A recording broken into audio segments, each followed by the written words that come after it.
আম্মু ওই দেখো আমার বন্ধু যাচ্ছে, ওকেও গাড়িতে চাপিয়ে নিই। ঠিক আছে ঠিক আছে, চাপিয়ে নাও। এইসো আমাদের গাড়িতে চাপো, বাড়িতে ছেড়ে দেবো। আচ্ছা ঠিক আছে। আন্টি আমাদের ঘর চলে এসেছি, চলো আমাদের ঘরে একটু পানি খেয়ে আসবে। না না বেটা থাক, চলো না। ঠিক আছে আম্মু চলো না। আচ্ছা ঠিক আছে চলো। বাবা এই দেখো আমার বন্ধু এবং বন্ধুর মা। কি বসো দিদি বসো, আমি পানি নিয়ে আসছি। বেটা তুমিও বসো। শুনেছি 10 জন যখন আমিন বলে তখন সেই দোয়াটা কবুল হয়ে যায়, তাই আমি দোয়া করে দিলাম এই ভিডিওটা যে লাইক করে চ্যানেলটা সাবস্ক্রাইব করে দিবে, আল্লাহ তাআলা তাদের পরিবারের জন্য অনেক ভালো রাখে। বেটা ধরো পানিটা খাও। আরে থাক দিতে হবে না, আমাদের তৃষ্ণা নেই। আরে বলেন কি ম্যাডাম, এত গরমে পানিটা খেয়ে নাও। আরে না না রেখে দাও। এ চলো বেটা।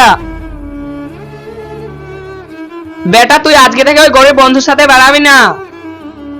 বেটা ভালো করে স্কুল যাবে। বাবা তুমি কোনো চিন্তা করো না, আমার ওই বন্ধুর সাথে স্কুল যাবো। আরে বেটা বলছি না গরিবদের কখনো বড়লোক বন্ধু হয় না। বাবা বন্ধুত্ব কখনো বড়লোক গরিব দেখতে হয় না।